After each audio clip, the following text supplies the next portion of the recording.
Bonjour à toutes, bonjour à tous. Je commencerai mon propos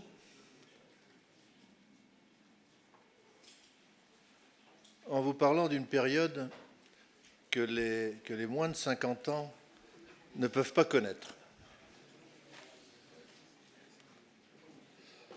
En effet, dans ces locaux du 8 rue d'Athènes, au cours des années 70, dont il y a deux éminents représentants devant moi, si je me trompe non, je ne pense pas que je me trompe de décade, la Société des agriculteurs de France et le SENAG travaillaient, réfléchissaient, accompagnaient des responsables sur une thématique alors originale, l'entreprise agricole. À cette époque, l'économie agricole était très administrée au travers de l'application d'une PAC régulatrice, interventionniste et protectrice pour les producteurs. Et même si le mot gestion n'était pas à la mode, à l'époque on parlait plutôt de comptabilité, un certain nombre d'agriculteurs réfléchissaient déjà sur leurs dépenses, leurs investissements, avec un vrai raisonnement d'entrepreneur. Déjà, on peut dire que l'entreprise était pour l'exploitant agricole la prose de M. Jourdain, et on le faisait sans le savoir.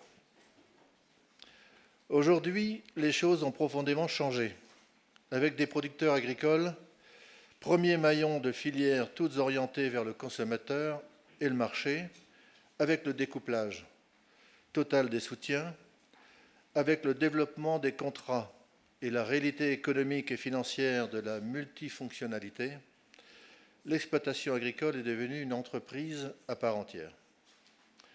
Le développement du salariat et la recherche sociale, les risques et les conséquences d'investissements mal pensés ou inadaptés donnent toute sa dimension à la gestion dans le bon sens du terme. L'agrandissement de la taille des exploitations, leur plus grande exposition aux risques et aléas ont mis en valeur une donne nouvelle, leur résilience. Alors de nouveaux outils fiscaux, assurantiels ou fonds mutualisés ont été mis en place pour accompagner l'entreprise agricole, lui assurer sa durabilité. Mais pour faire les bons choix, il faut désormais un entrepreneur non seulement bon technicien, mais surtout excellent gestionnaire. C'est de tout cela dont nous allons parler au cours de cette conférence. Nous dresserons d'abord le décor dans lequel nous travaillons aujourd'hui et qui, chaque jour, nous rappelle l'importance du marché.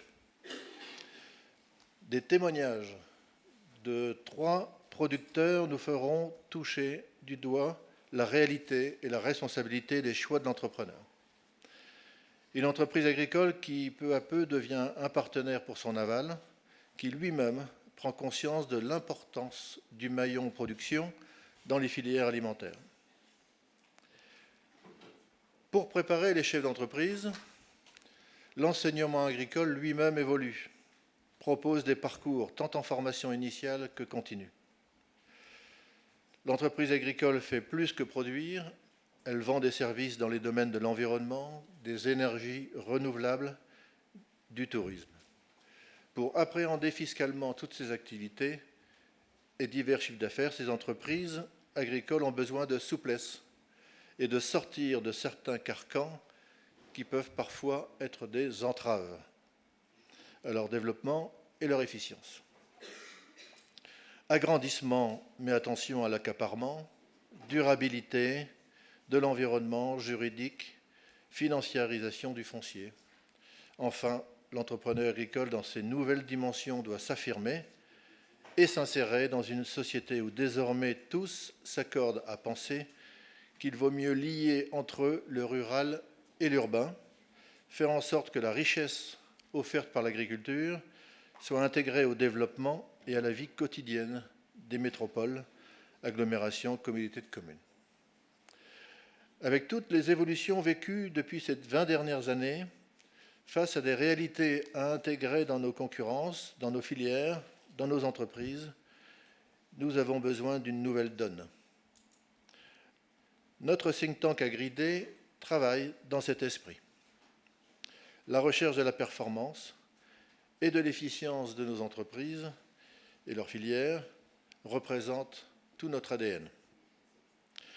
Nous avons beaucoup de talents dans notre pays. Ils doivent pouvoir s'exprimer dans un cadre adapté. Merci de votre présence et de votre attention. J'en profite aussi pour remercier notre partenaire, le Crédit Agricole, qui nous soutient pour cette journée.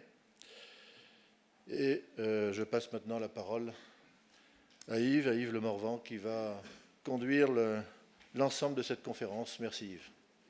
Merci, Président.